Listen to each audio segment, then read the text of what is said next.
Okay, in this video, what we're going to do is get some particles visible in our viewport. Yep. In the last video, we got pretty much the heart of the entire engine setup. Yeah, we got our particle class and our emitter class implemented. That's right. So in this video, what we're going to do is kind of clean up our SDL demo application just a little bit. As a matter of fact, Joel, if you don't mind, go ahead and run it real quick.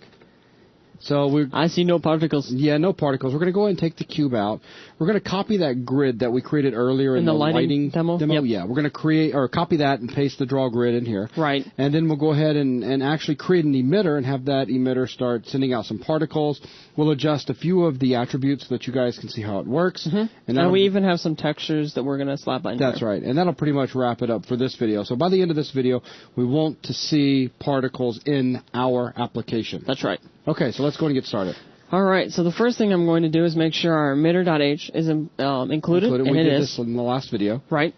And then testify, let's go ahead and get rid of that. We're going to pretty much remove all of our play controls to start out with. I'll just create a simple emitter. I'll just call it emitter. And again, when we create all the controls, this is going to go out, and we're going to have, it all be dynamic. Okay. And then if I move down to here, let me just go ahead and remove all of this stuff here. Sounds good. And I'm going to do one quick thing, and that's just create our emitter. So emitter equals new emitter. And we're going to actually update this in our draw class.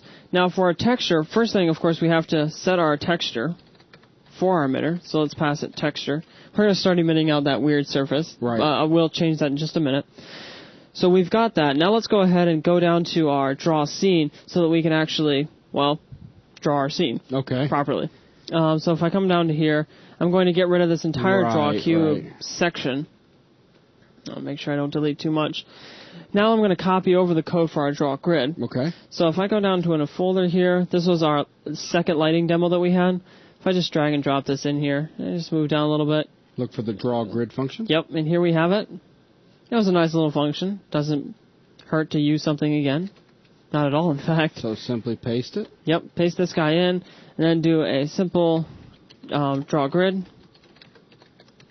So now we're drawing that grid. Right. And actually, we don't want to have textures enabled at this point simply because, we don't want the grid or the base to have anything on top of it. Right. So what we're going to do is do a GL disable GL texture 2D. And we do want to enable lighting, however. So we'll do a GL enable GL lighting. Mm-hmm. And then at this point, we do want to call our emitter. So we'll do our emitter, thank you, update, and pass it SDL get ticks. And we'll go ahead and set the texture. I already set that up there. Oh, did you back already? Yep, I already did that. Oh, wow. Haha, beat you to it. You sure did. So with that should be almost everything we need. Let's go ahead and change a few things about the navigation. Now we're going to have a giant plane on the base, right? Right. And, we don't want to have our user, to be able to look underneath our grid. And that's one thing. Plus, I know our speed's going to be a little bit too slow for zooming. So let me just go in here and change just a few things. I'm going to increase the speed of my zooming up to 10 times faster, actually. And then in the rotate, I'm simply going to say if rotate x is less than 1.0f, then I'm going to set rotate x to equal 1. This is just going to keep us from flipping our plane over so that we've navigated to the bottom. Yeah. And let me just go ahead and compile that and see what kind of results we get. Whoa! So here what we're looking at is particles getting emitted with various colors. Yes. So this is kind of sort of a good thing. We're real close. But it looks like some drug action or something. Yeah, we're really, really close to the emissions right now. Right. So let's go up to here to our zoom and change this to something like... Something much bigger, like, what is it, 50 or so? How about 55? Negative 56. Oh, man, you just had to be different from me. Boy, you've been doing that to me all evening, so fair enough. So look at that. Some extremely... Technically, right about now, we could say success, and this video's done, as we are indeed creating particles. And we have a floor. We do have a floor. And watch this as you try to rotate up underneath it. Yep. We can't. That's it. That's what that if statement did that we added in just a second ago. Right. I guess let's go ahead and get a light shining down on the ground real quick. Right. I think we do have a light, but we need to kind of bump it up a little bit. So let's bump it up to 20. And I don't remember if we enabled our lighting or not. Let me bump this up to 50. Just moving the light up. Yeah, moving the light up. All right, there we go.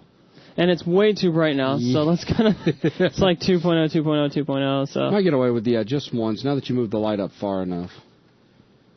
Yeah, something like that. That's fine. Also, we need to enable GL blending, because you noticed that everything was opaque, and we shouldn't be having opaque lights, or particles. So let's do a GL enable, GL blend. Run that again. Ooh, and check it out. Very interesting. Very bizarre, but it is getting somewhere. We are emitting particles. Really cheesy fire. Almost. And it's blending kind of properly, which is good. And then also you'll notice that it's fading off, it's fading in. So everything that we do want is working. It's just this texture is kind of, well, not much of a particle texture. Right. So what we're going to do is exit out of this. Let's take a look at just a couple quick things we have. Right. Basically, we have some simple textures inside of here that we just kind of threw together. Right. Before we just open one of these, I'll show you what it looks like. This one is a flame texture that we put together. Yeah, you guys just jump into Photoshop or Photoshop Pro and have fun. You'd be surprised how easy it is to go in, create something that can be slapped onto a particle, and the cool really results you get. Yeah, exactly. So if I exit this, go back over into here. Let me go ahead and go to my initGL. All the way back up to here, and I'll change this to our flame TGA. Cool.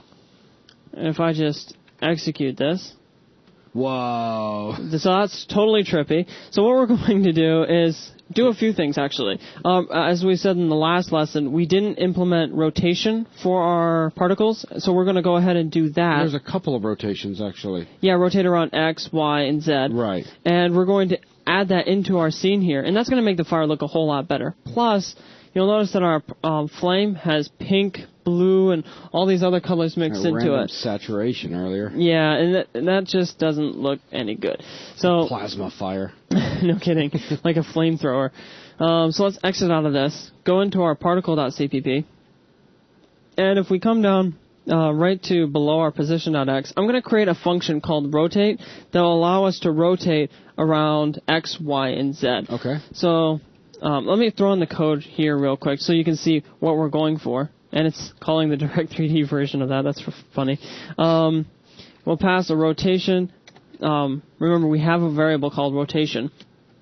And we'll pass .x, and we're going to multiply it by what's passed to us. Okay. And convert it into seconds by dividing by 1,000. And then I want to rotate two particular components that I have, the x and the z. So for this one, this is rotation, I'll get it, around x. So that means we're modifying the y and z components. So I'll simply pass it the y and z components.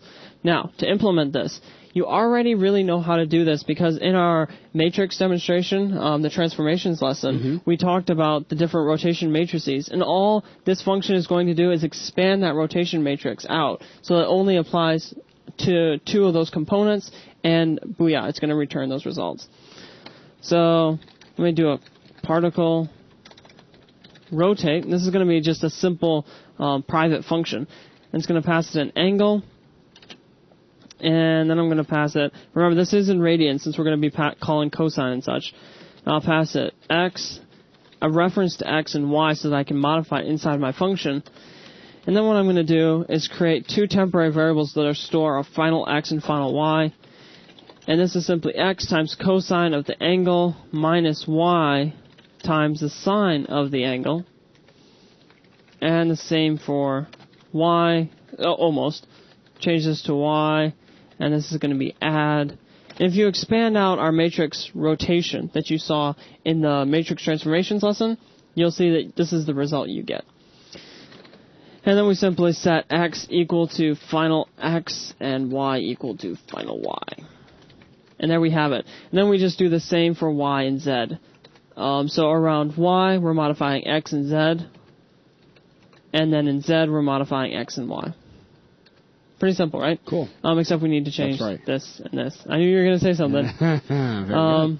So then we need to actually apply some. This was for a rotation that'll allow us to do things like a vortex, right? Just because it's going to drive me crazy, copy that comment line and paste it. Okay.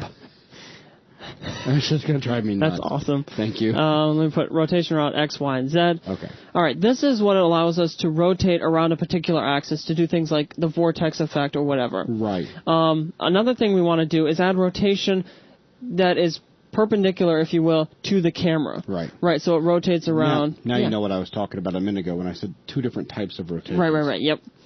So in here, let me go down to right after we do our GL load matrix, and right before we actually draw our You can do it. Our particle. That's right. So we'll do a GL rotate F. And remember, we've just cleared out the rotation area, so any extra rotation I add is going to be perpendicular to the camera, or parallel to the camera, however you want to visualize it. And then we'll do a angle. We'll simply take our life and multiply that by some scalar, like 100. And then we want to rotate around the Z-axis, because that's what's pointing out at the camera. Right. And let's also throw in another interesting thing. Because otherwise we're just going to rotate clockwise. They're all going the same way. It's all rotating the same way. We'll just kind of randomize this a little bit. We'll say that if the ID that we have is divisible by 5, then we'll rotate around one direction. Otherwise, we'll rotate in the opposite direction. So simply negative 100. Okay. And that'll just give us a little bit more variation. Yeah. Rotate is not okay.